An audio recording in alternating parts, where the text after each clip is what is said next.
Welcome to a Foxy Tech Tips tutorial on changing the screen timeout time on macOS. If you find this video helpful, please consider subscribing to my channel and liking the video. Start by clicking the Apple logo in the top left corner. Choose System Preferences from the menu that appears. In System Preferences, choose Battery.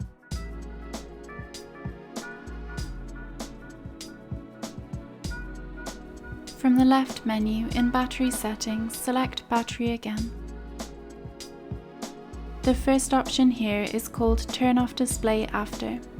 Drag the slider to change how long the screen stays active for when running on the battery. Now select Power Adapter from the left. Drag the slider to change the timeout time for when connected to power. That is how you can adjust when your Mac display turns off. And that draws an end to this tutorial.